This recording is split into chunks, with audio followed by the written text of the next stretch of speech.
Jimmy Carter is here. He was the President of the United States from 1977 to 1981. Last year, he won the Nobel Peace Prize for his peacemaking and humanitarian efforts. He's also a best-selling author, and at 79, he has just published his first novel called The Hornet's Nest. I am pleased to have him back on this program. Welcome back. Well, it's good to be with you, Charlie. Thank you. Your first novel. My first one, yes. Some trepidation about fiction? Well, in a way, I had even more trepidation about 10 years ago when I wrote my first book of poetry. Yeah. But it was received very well and sold well, and I have high hopes about this book. All right, we'll talk about it, but look at this. Guess who's now a painter, the author, and guess who painted this cover, who was unhappy with or didn't like what you saw as the publisher's decision, and so you said, what, I'll do it myself. That's right. Yeah. I started painting in April, and I finished this painting in June. So I'm better now than I was way back in June.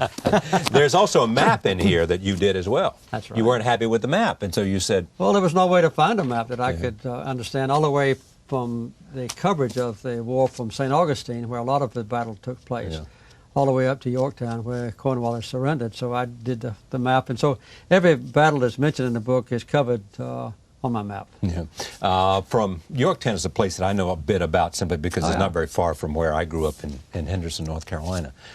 But why the Revolutionary War? I mean, some people come to this program and they say, I start with characters. Some people say I start with place. Some people say I start with an idea, a subject matter. I started with a subject matter, and that is to tell through fictional characters as well as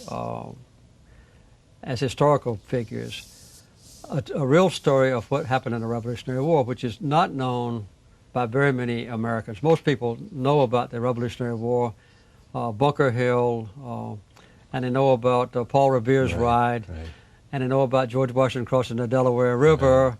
They know about Benedict Arnold and some characters. And that's about it. Everything happened up north, but almost all the major fighting took place in the Deep South, where the British came back in and retook Savannah, retook Charlestown, which is now called Charleston, and then moving north to succeed in the war. And it was only the French alliance with the Americans and the French fleet surrounding the seaside of Yorktown that caused the defeat of Cornwallis. And as you know, more than half the total army that faced Cornwallis happened to be French. Yeah. And without the French, we would not have won the Revolutionary War. No, probably. we wouldn't. And the French didn't really care much about American revolutionaries. What they wanted to do was defeat the British in any way possible. but the torture that really afflicted almost every British citizen who later decided to seek independence is what the book is mainly about, how this did come about and how it affected individuals. I won't tell that story in just a moment, but let me just stay with this idea. So you who have developed, you certainly have developed your sense of style as a writer. So you approach this novel, you decide to write about the Revolutionary War. You've got to do a lot of research. I studied about 45 books. It took me 7 years to learn. This has been a work in progress for 7 years, or Absolutely. the research, including the research? Including and I began writing at first, and then I decided I would really go into depth about what actually did occur and how people lived, how they grew flax, how they grew rice, how they traveled, how they made shoes, the relationship between the Creek and Cherokee Indians and the British and the Americans, how people changed from being a loyal British subject, having sworn before God that they would always honor the king, and then decided to be a revolutionary. All these things were very difficult to understand, but I think the 7 years, I think it paid off. I saw where someone said, how would you grade yourself? And you said a B+. Well, is that right? Well, at least that. At least that. You didn't know many B's when you were at Annapolis, did you? No, not really. Not many. I did pretty well. You traced your own genealogy. Yes. And what did you find about your own ancestors in the Revolutionary War? Well, my ancestors actually moved from North Carolina down to a place called Wrightsboro with a large group of... Which is in Georgia? In Georgia, which is in Georgia, not too far from Augusta, Georgia. And with a group of Quakers. They were forced out of North Carolina by an abusive governor. And they were not Quakers, but they lived with the Quakers. As a matter of fact, my actual ancestor built a stone house. It's the oldest house in Georgia these days, in the little community of Wrightsboro. Yeah. And they had some experience as revolutionary soldiers. In fact, one of my ancestors received a pension for the rest of his life of $12 a year. because he was heroic in defending some of his fellow citizens who fought for revolution. So it's 99% fiction, but 1% of it is based on my ancestors. Okay. The woman who is the heroine, who is a slave. Yes, Quash Dali. Quash Dali. Quanimo Dali, yeah. You set her up as a character for us. That's right. So we know exactly where, even before we know she's going to be heroic. That's true. Well, in some history books that are somewhat doubtful as far as their veracity is concerned, it mentions that a slave woman led the British into Savannah, into the heart of Savannah in the middle of the night, when the British retook Savannah from the revolutionaries. And this resulted in the greatest single defeat of the Revolutionary War for the American revolutionaries as far as the deaths were concerned, because they were all asleep.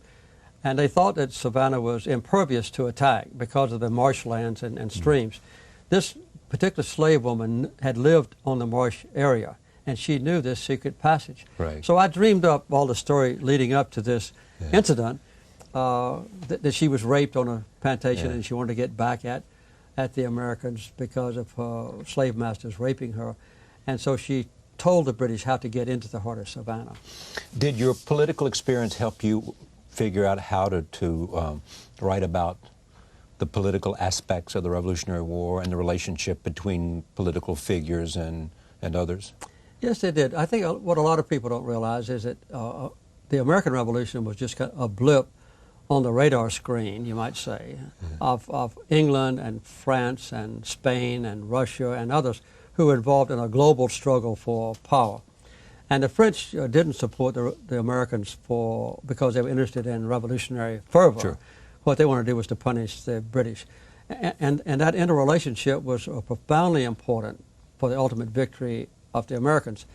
And also within North Carolina to begin with, and within Philadelphia and other places, there was a strong conflict of Americans who stayed loyal to the Crown and their brothers and fathers and sons who decided ultimately to support the revolution. But we have to remember that even in the Second Continental Congress of our heroic founders, Thomas Jefferson, John Adams, and others, they still did not consider seeking independence.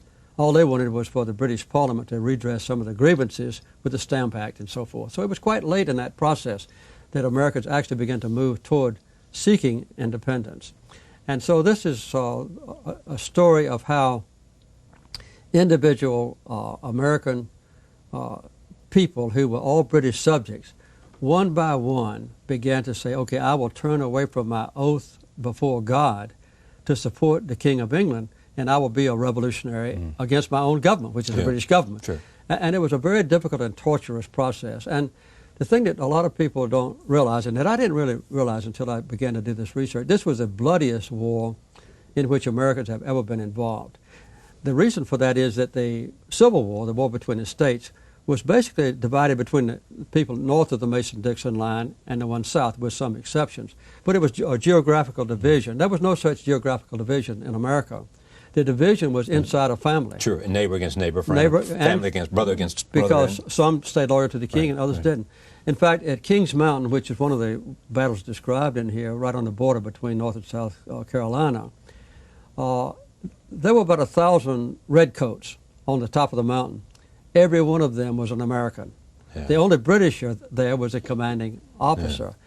Yeah. And there was such an intense animosity and hatred that take no quarter, give no quarter was the rallying cry. So that whenever a British soldier surrendered or an American soldier surrendered, they were killed. They were executed by the conquerors. And in the Battle of Briar Creek, which the British happened to have won, the order was, if you take an American prisoner, you will lose your rum ration for a month. So you got to kill him. You got to kill him. Yeah. The interesting thing about, from my perspective in North Carolina, in western North Carolina, which is where most of the people who supported the Crown were, it turned out to be sort of the basis of the Republican Party in North Carolina, because that sort of And I assume the same thing in eastern Kentucky, too. I mean, eastern Tennessee as well. It was. In fact, as you know, Tennessee was part of Carolina Right. then, and Alabama and Mississippi were part of Georgia back in those days. Georgia, as a colony, was only 45 years old when the revolution started. And Georgia was heavily favored by the British government as a kind of an experiment, a social experiment, a political experiment. And Georgia had a very benevolent and honest governor, James Wright. So there was a more of a reluctance in Georgia to join the revolution than there was in some of the other 12 colonies. And also Georgia was adjacent to Florida, which was totally controlled by the British. And so Georgia was looked upon with favor by the British because it was kind of a buffer zone between a very powerful British force, mainly in St. Augustine, and the rest of the colonies. So Georgia played a special role in the war, with a lot of bloodshed in Georgia. And the Hornet's Nest was actually a little local place there. That right in the... Where these guerrilla fighters found a haven, or created a haven for themselves, even though the British controlled all the territory around them.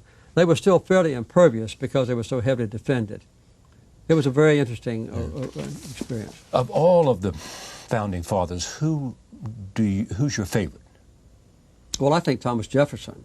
Because? Although he never took any part, as you know, in fighting. He was a governor of Virginia who was almost captured and escaped by the skin of his teeth, as I mentioned very briefly in this book. But I think Thomas Jefferson was a dreamer, was an idealist, was a basic moral force in the, Declaration of Independence. Although he never did abandon slavery, he lived the rest of his entire life making excuses for still holding slaves. And nor did George Washington. And nor did George Washington, exactly right. In fact, there's a new book that talks about that, in fact. Exactly. There is this. Gore Vidal was here, and he's written a new book in which he talks about this conversation he had with President Kennedy way back when, right after. And Kennedy says to him, how was it that so many of the great people came together to form this nation at that time in the 1700s? Do you have an answer for that? What was it about those people at that time that seemed to have such genius and remarkable skills and vision? That is a good question that I don't think anyone could accurately answer. They were blessed in a way by fortuitous circumstances. Opportunity. And although people like Benedict Arnold, was one of our finest generals in the war, mainly concerning Canada, later defected. And although George Washington never won a major battle, but he did hold the army together. He was on the defensive all the time. And although we were saved by the French alliance, the opportunity to create the concept of the first revolution ever held in the modern world, now more than 200 years ago, gave them kind of a clear slate on which to express ideals that have been materialized. And people like Jefferson and Franklin and others had read, the best that they had been written about values. They were scholars. From Athens to... And they were not all that idealistic. I mean, there's some revelations, too, about Thomas Jefferson, who, in the management of his own affairs, was a complete failure. He inherited a great wealth from his wife, and he wasted it away, and he would go to France and be a dilettante. In fact, he would purchase on credit all the proceeds of a wonderful winery and bring the wine back to the United States. He lived beyond his means. And lived beyond his means.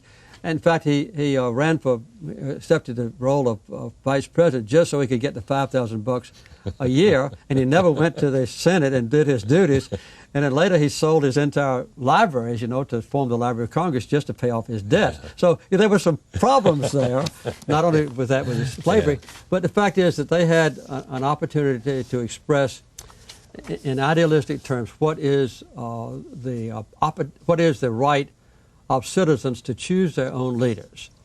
Although slaves couldn't vote, women couldn't vote, and senators were elected indirectly, through state legislatures, the vision was there, and it's been just a few 25 or so modifications or amendments to our Constitution that have brought us to the present day. More people that I know believe that Washington was the greatest among them. Do you believe that, or do you believe Jefferson was? I think Washington probably was the greatest among them because of his personal courage, his stature as a leader who was unselfish, his ability to hold together a fractured nation or embryonic nation, even when the prospect of total defeat faced him, he never backed down. And although he avoided fighting in almost every case except a small skirmish at Trenton and Princeton, his vision was good. And in the meantime, people like Benjamin Franklin, who happened to be an agent paid by the state colony of Georgia, by the way, was negotiating. An agent paid by the colony of Georgia? Absolutely. Yeah, he was a paid agent by the colony of Georgia, and they were quite often complaining because he didn't do his job, and he didn't pay much attention to Georgia, but he got paid. But anyway, his negotiation of a treaty with France is what was the turning point in the entire war. We were losing. The British had come back and retaken Savannah, retaken Georgetown, retaken Georgia and South Carolina and North Carolina and all of Virginia. And they were making great progress until the French got deeply involved. Going from 1776 and 1777, 8, 1780, 17...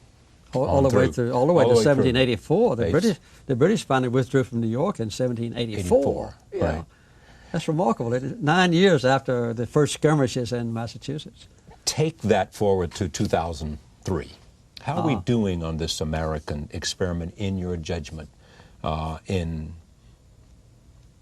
the fall and winter of 2003? Well, there are some truisms included in this book, The Hornet's Nest, that show that without our interrelationship with other nations, we could not have been successful. Well, like France, as we've already said. Like France. Yeah. And also Spain, because right after the war, as you know, Florida was given back to Spain. And I think it shows that our interrelationship internationally is a crucial element of America's early life and a crucial element of America's life until recently. I think recently the worst mistake that our country has made is becoming, in effect, a unilateral powerhouse on the global scene, where we have taken the position, our government has, that we don't really need to consider the opinions of others. We don't need to honor the alliances with others. We don't need to bring them into partnership with us as we deal with troubling circumstances around the world, like terrorism or the previous threat of Saddam Hussein. But as soon as you say that, as you know, the Bush administration would say, look, we went to the United Nations and we got a 15-0 vote before we began the invasion of Iraq. The premise on the 15 vote was that we would not go in by ourselves just with England, but that we would cooperate with others. And I think this has proven to be a mistake, not just in Iraq, but also in the arousing of animosity against America around the world. The public opinion polls, as you well know, done primarily by the Pew Foundation, have shown that even in a country like Jordan, which was our major ally in the Mideast when I was president, and up until a few years ago, the approval rate for America in Jordan is less than 5%. And this is kind of a permeating displeasure. Do you think that is because of Iraq, or because of the Israeli-Palestinian conflict? Well, they're not separable. They're not separable. I think that our failure to pursue, as we have always done in the past, since 1948, a fairly balanced position in the Mideast struggle between Israel and her neighbors has been what we've all maintained until 2 or 3 years ago, at which time we cast our lot completely with the Sharon government in Israel. And there's a general realization, not just in the Arab world, but in the entire world, that we have failed to care for a balanced solution to the Mideast conflict. And this has aroused intense animosity against our country. You know, I'm the only person at this table to raise these points, even though President Bush came to the United Nations and called for a Palestinian state. Yes. First president to...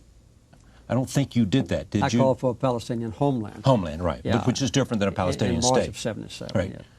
Yeah. Even though I mean, where has been, what ought the administration have done in your judgment, and what ought it do now? Because what's interesting today with respect to what's happening between Israelis and Palestinians, first of all, you just had the announcement in the last couple of weeks, one of an Army Chief of Staff who raises great questions. The Army Chief of Staff. The Army Chief of Staff, who, thank you, who raised great questions about how they were reacting with respect to Palestinians and what it was doing to the Israelis. And secondly, you then had 4 former intelligence chiefs to come together and say essentially the same thing. That's right.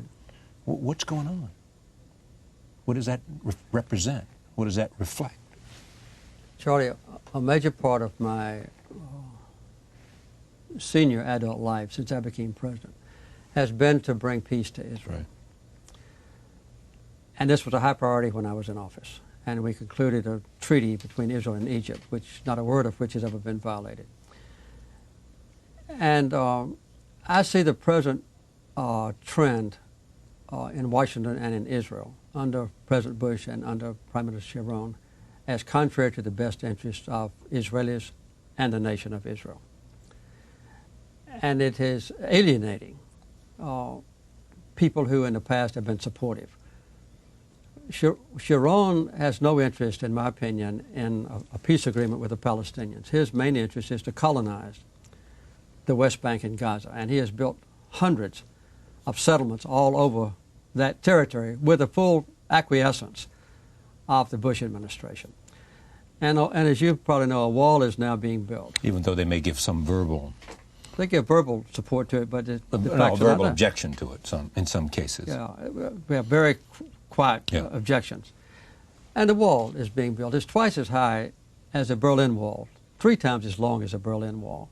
And it extends deep within Palestinian territory. These are creative facts that would be very difficult to undo. There's a glimmer of hope on the near horizon. A young Israeli named Yossi Beilin has been negotiating for 2 years with some support from me and the Carter Center. Right. We've been involved in it. We've been negotiating with Palestinians? With Palestinians. Producing something called the Geneva Accord. Exactly, which will be announced the first day of December, and I'll be there. Okay, tell me about that, because a lot of people, Tom Friedman has written about it. He wrote about it yesterday morning, thank goodness. I was glad to see that. Tell me why you think the Geneva Accord offers some hope. I mean, Tom Friedman's article, just to summarize quickly, basically said that we ought to respect moderates who are trying to do something. Yeah, that's right. I think it was the essence of what he said. That's true. Well, some of these people, the key ones, were at Camp David with Bill Clinton when the proposal was made that was rejected by the Palestinians. And then they went on from there to a place called Taba, which is in the Sinai Egyptian territory. And they continued the talks. And since then, they've sustained these talks, particularly for the last 2 years. Some people who are not part of either the Palestinian Authority or the Israeli government today. Some of them have been members of the Palestinian Authority. Right. Yeah, they are very high up in the Palestinian community, but they're not high up in the Sharon government. Right. And they have been laboriously putting together an agreement that would delineate the territory between a Palestinian state in the future and the Israeli nation, even to detailed aerial photography that made a family have a place for a garden, that detail. And the Palestinians have agreed to let the Israelis stay with most of their settlers on Palestinian land. But they would move the land that they would take, well, explain, you explain to me. The Palestinians would grant to the Israelis a square kilometer of land, which is filled with heavily populated tenement houses. Right. And they would swap that square kilometer for an empty square kilometer of Israeli land in the desert. Right. And this would permit more than half all the Israeli settlers on Palestinian territory in the West Bank to stay where they are. The ones that are scattered all over the rest of the West Bank and Gaza would withdraw, and that's less than half of them. Another very contentious issue was involving the return of Palestinian refugees as a result of the 48 and 1967 wars. And the Palestinians have agreed that no refugees would come back into Israel even the ones that lived there before those wars, who were not approved specifically by the Israeli government. And this would be, instead of tens of thousands, would just be a few hundred people. The right of return is a deal breaker for the Israelis especially. That's right, but the Palestinians have backed down on that. Right. And another very laboriously negotiated facet is access to the holy places in East Jerusalem. I could go into detail about that, but it didn't take too much time.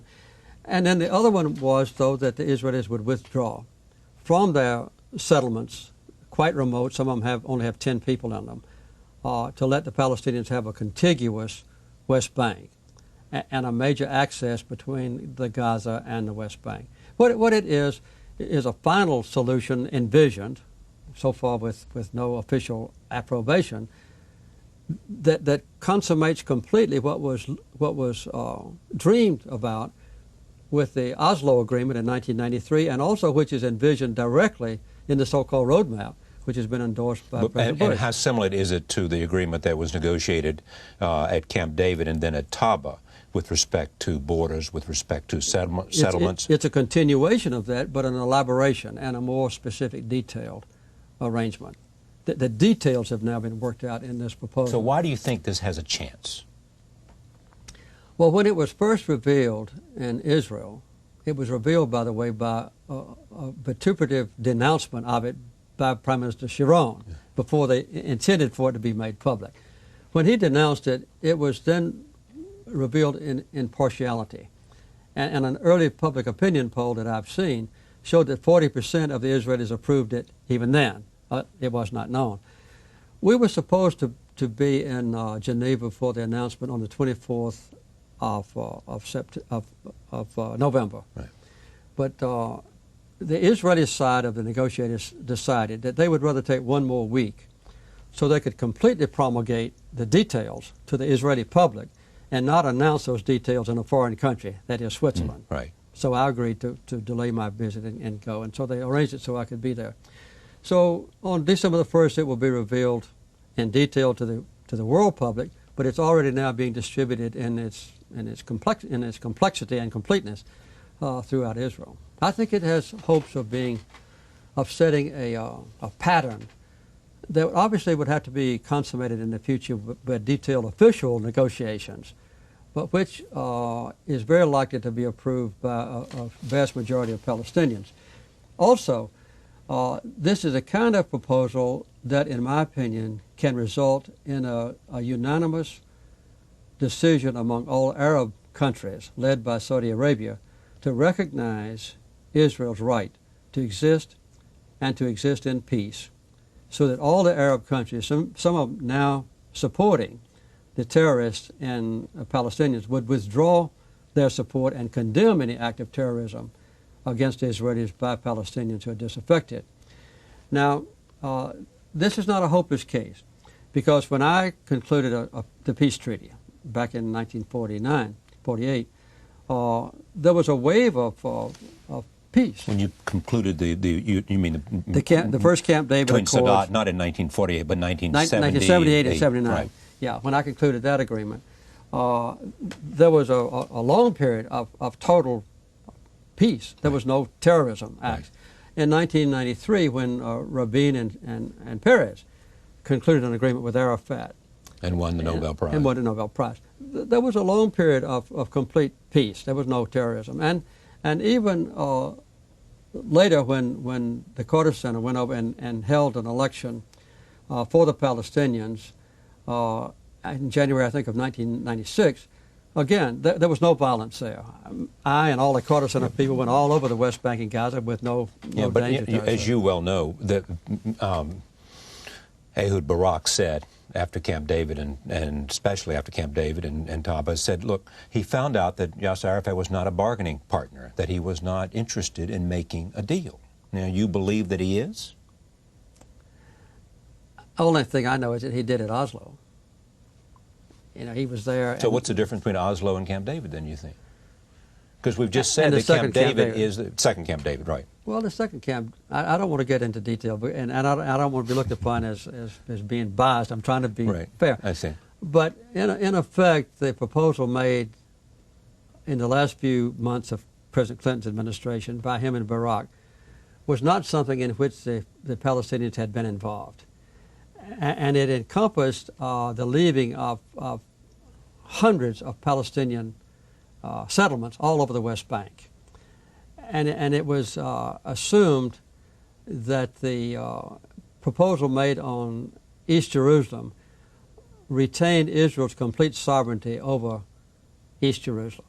There was not a shared relationship here. And in my opinion, and the opinion of others who are fairly expert, more than I am these days, if Arafat had accepted that proposal, he would have been assassinated within a week. You think so? Yes, yes. And when the well, he supposedly said that at Camp David. And when the statistics are put forward, that it was giving the Palestinians back 93% of their land, or what, something like that, the 7% that was retained all over the West Bank would not have left the Palestinians with a contiguous territory over which they had complete So you're control. saying it wasn't a good deal for the Palestinians? No, it was not. And Arafat couldn't afford to sign it? That's correct. But this That's a different view than President Clinton had. I know, but this agreement that's now being consummated took that wonderful beginning, right, and built upon it, over the last number of years, and particularly the last 2 years. The negotiations have been intense. Well, let me turn it around. Do you think that Aric Sharon would ever accept this? I think what could one? That's my first question. My second question is, what might force him to change his mind if he's not inclined to do it now? Israeli opinion. That you begin to see a break in Israeli opinion because of the points I pointed out. The Army Chief of Staff saying the things that he said in an interview with Israeli journalists, and then the former members of Shin Bet and the Mossad saying what they said. I think that's a remarkable indication, at least. That important Israelis are stepping forward. Finally.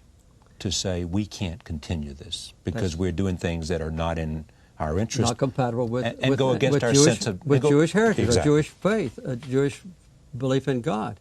No, they're not acceptable to many Israelis. And it's not only been the leaders, but it's been, airplane pilots and individual soldiers and others who say that what we're doing is not compatible with our Jewish heritage. This is a fair agreement, in my opinion, because I'm biased because we have been involved to some degree in it.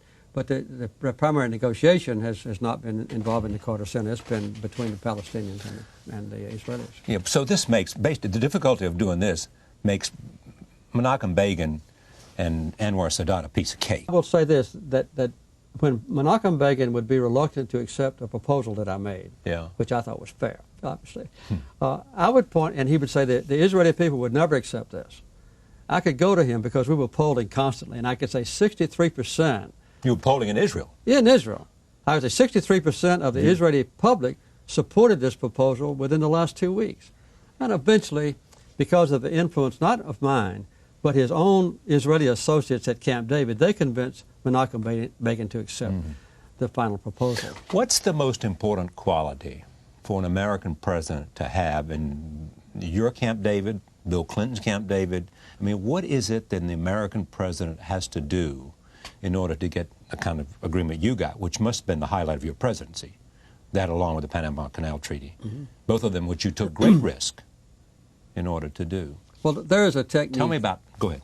The Carter Center has programs in 65 nations in the world, and one of our major purposes now is to negotiate peace agreements and that end the war or prevent a war. And there's a technique of negotiation that can't be subverted. You have got to be trusted by both sides as objective. And you have to understand the character of the adversaries, and you have to understand the details of what has been the divisive factors. And as you get involved in a direct peace talk, whether the people in the same room or you go back and forth, when you put forward a proposal, it has to be the same proposal to both sides. I call it a single document technique. And if both sides accept it, both of them have to feel that what I'm giving up to accept this mediator's proposal is not as beneficial as what I'm going to get in return. Right. And that has to be done step by step by step. And then at the end of the negotiation, both sides have to feel, without pressure, that I have won. And I don't think there's any doubt that when we came out of Camp David, when I was there, that the Israeli people and Menachem Begin and the Egyptian people and Anwar Sadat both felt that they have won. And at the end of now 25 years, not a single word of that peace agreement has been violated. And they still have a relationship. And they still have a tenuous, an uncertain relationship. But no one in Israel and no one in, well, very few people in Israel or Egypt would want to undo what was done then. All right, let me just turn to Iraq while we're talking about this. What do we do now in Iraq, in your judgment? Now that you've got this insurgency against the coalition forces, seems to be increasing in its intensity. Yes. What's the option for the United States and its partners? Well, I was strongly against the... You said you would have voted against the resolution if you were a member of the Senate. And I made speeches and wrote letters and wrote op-ed pieces against the war. Because you said it was not a just war. That's right. That's one of the main op-ed pieces. Anyway, once we invaded Iraq, there was no doubt that America could win the war against Iraq. Every time the United States military spent $3, the Iraqis spent 1 cent. And for 11 years prior to that, Saddam Hussein was not free to buy all the available weapons. So there was no doubt that we could prevail militarily. But in the process, we took upon ourselves the responsibility of the administration of Iraq in the post-war era, almost unilaterally from Washington, although the British are some help and some participation. And it alienated our potential allies from supporting us militarily and economically and so forth. But it also... Can I interrupt you one point and hold your thought? All right, I'll try. It is that there was, do you believe, notwithstanding the alienation of the United States when the military victory was as successful and as quick as you suggested, was there a moment, you think, after the war in which the United States could have been more magnanimous and have brought them in, as well as the United Nations, if it was willing to give up control, and that might have made all the difference? It would have made all the difference. But I believe that our government leaders never had any intention of sharing military or political or economic control over a post-war Iraq. For what reason? What was their motivation not to share control? I think there's a philosophical commitment among some of the leaders in our government, and those are influential, that American power should be used to impose our will on other parts of the world, and that our form of democracy is something that can be introduced into places like Iraq and other places. And you believe that's a wrong assumption? That is an erroneous assumption that we can create democracy in other places around the world by the use of American force? And power and pressure, power. yes. Democracy has to come of its own... From the people themselves.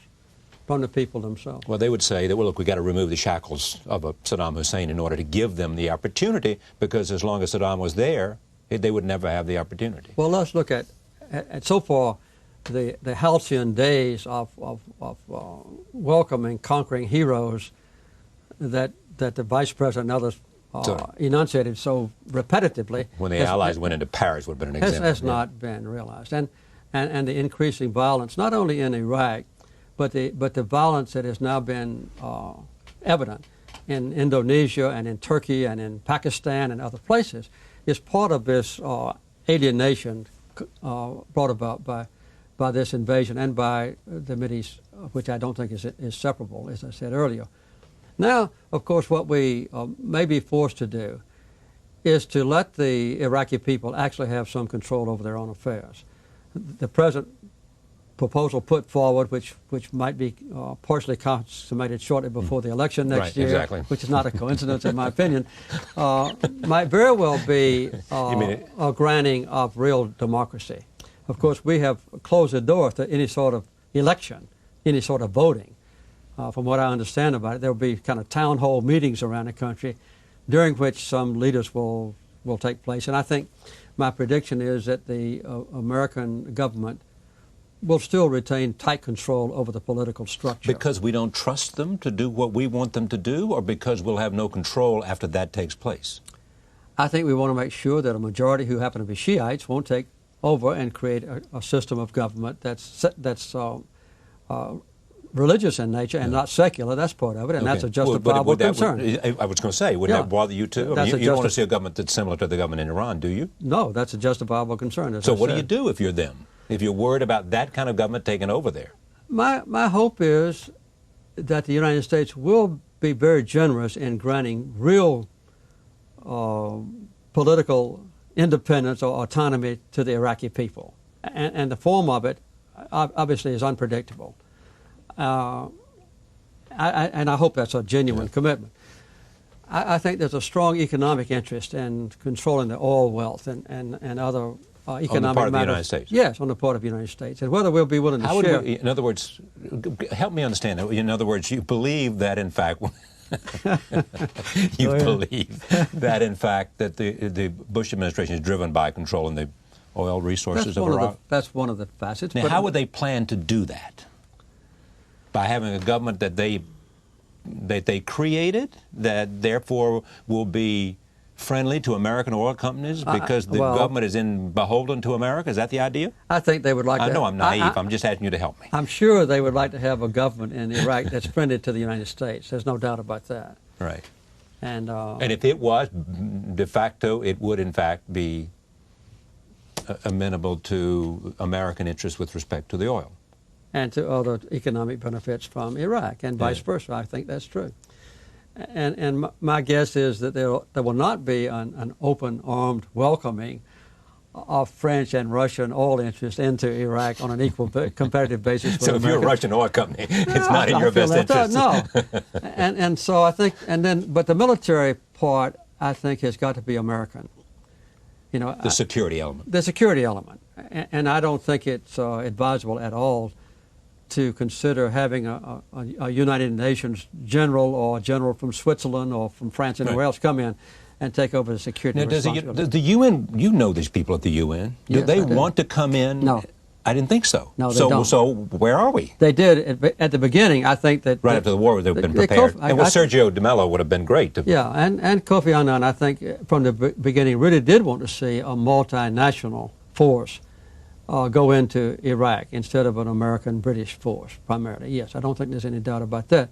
But now, with the way things have evolved, with increasing violence and danger to UN agencies and to the Red Cross and everyone else who are withdrawing now, I don't think any member of the UN is particularly wanting to assume a major responsibility for security. So that suggests that we have lost the option of getting, other countries to come in, to getting the United Nations to come in, and so therefore the only option we have left is simply to turn it over to the Iraqis as soon as possible and get the Americans out so before we face an election. I think that's what you're saying.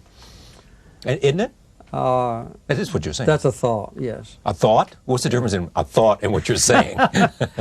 Well, I believe that's certainly a fact. If I were president of the United States and I was in this predicament, right, I would certainly want to make a major move toward reducing American casualties in Iraq and reducing American military presence there before the next election. Do you believe the war will be a big political issue in the upcoming election, and the administration's conduct of it will be an issue, and that therefore Bush is vulnerable? Well, it all depends on what's going to happen, in the next 8 or 9 months.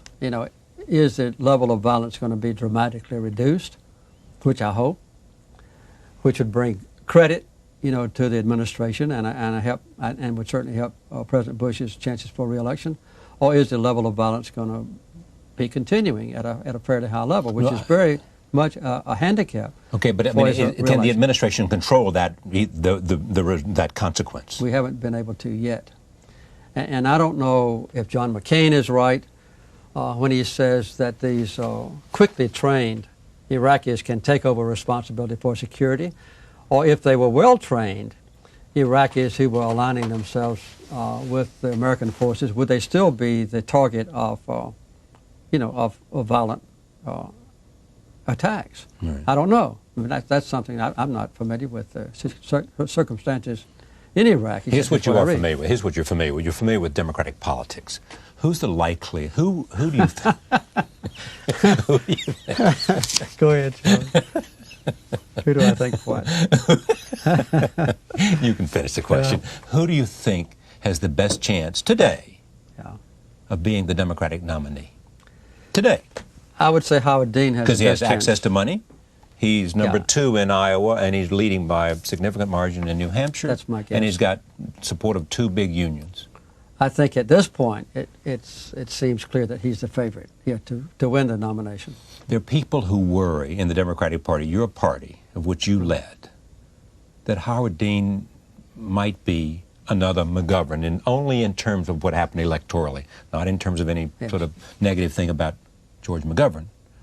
Do you believe that? It's too early to say about that.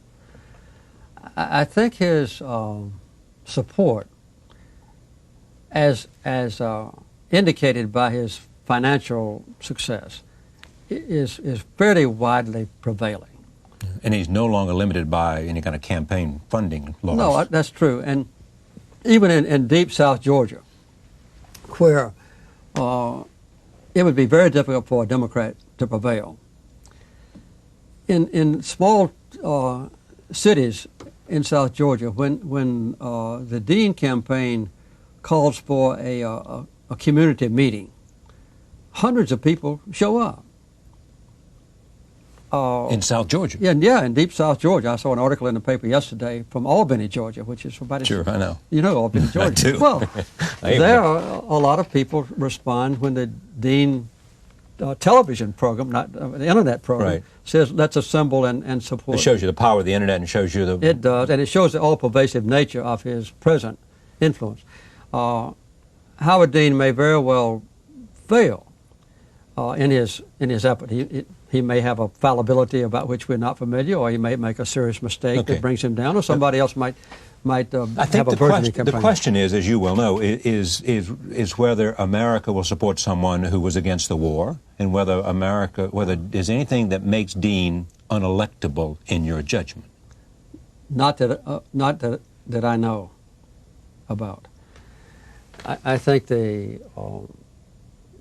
likelihood now is that George Bush will be reelected. Do you really? Yes. Why do you say that? Because of money, and because there's a natural rallying of American people to the commander-in-chief in a time of war, and I'm sure that the war on terrorism will still be ongoing during the electoral period. And he's a pretty good political And he's a animal. fine political player. He's proven that. Right. He's proven that. And so I think that the odds are, at this time, are against Democratic victory, which I hope will materialize. But what does that say? Okay, it's all about Americans, understandably, do not want to abandon their commander-in-chief at a time of war. It's not all about it, but a major part of it is that. It's the reason we reelected Roosevelt for a 4th term, even though he was sick. Exactly. I think that's a major factor, and that's an inherent human trait, maybe not only in America, but in all countries, is to support your commander-in-chief when our young men and women are in danger overseas, and that. So what's the Democratic argument then?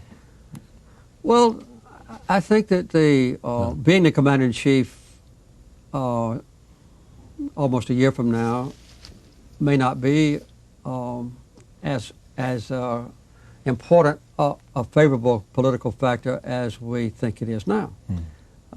Being a commander-in-chief, having made a serious mistake in Iraq, might very well be a detrimental factor instead of a positive factor. And nobody knows what the economy is going to do. I think in general, it's very likely that the economic situation next year will be more of a factor in victory or loss than the war. Do you really? That's my guess. The economy will turn south, or no? For you and I, turning south is not a bad idea. Whether it gets good or bad will be a major factor. I guess Eisenhower beat Truman. No, Truman was no longer running, so there wasn't a commander-in-chief running. He beat Stevenson, but Eisenhower, his famous cry was, "I'll go to Korea." Right? Yes, that's you true. remember that? I remember that. And Nixon said, "I have a plan to end the war." Yeah. Some say that you have been a very strong Christian. You teach Sunday school. You've written the Bible. I understand you're writing a new book about biblical principles. It's somewhere in your plans. Go ahead. Do you believe those people who say George Bush is a captive of the Christian right. Do you believe that's true? And if so, what do they mean? George Bush is, I wouldn't say a captive of a Christian right. He is an ally or a partner. That's okay, isn't it? With the Christian right. Yeah. And is that good or bad? Because you had some conflict with the Southern Baptists, because there had been fights within the Southern Baptist I had conflict with the Christian right when I ran for president in 1976. Right. I had a conflict with the Christian right. Was this over lust in your heart, or was this something else? No, it was because I was in favor of working out the SALT II agreement, and because I was in favor of peace in the Mideast that might give the Palestinians a fair deal, and because I was in favor of the Panama Canal treaties. Despite enormous opposition from Jesse Helms and Ronald Reagan and lots of other people. That's correct. And so the Christian right are very deep and fervent and honest believers in their goal, and they are unanimously supportive of Israel, to the detriment of the Palestinians, and I think they have been almost unanimously supportive of George Bush in his invasion of Iraq and so forth. So I think that Bush, maybe by natural inclination and because of political considerations, is very careful to maintain this cemented relationship between him and the so-called. And Karl Rove is make sure that happens. Of course. If you had to, you have accomplished enormous achievements after the presidency. If you had to attribute one thing that's enabled you to do that, is it will? Is it hard work? Is it what?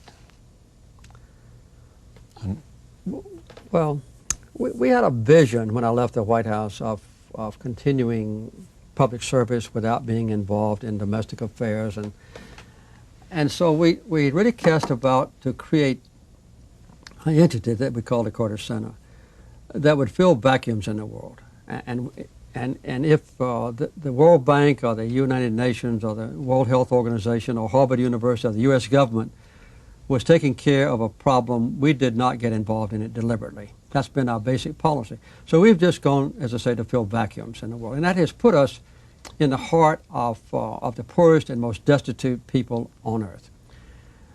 35 of our major countries are African nations, and these are people and villages and families that have been untouched by the modern world. They have been the sufferers from so-called globalization and industrial progress.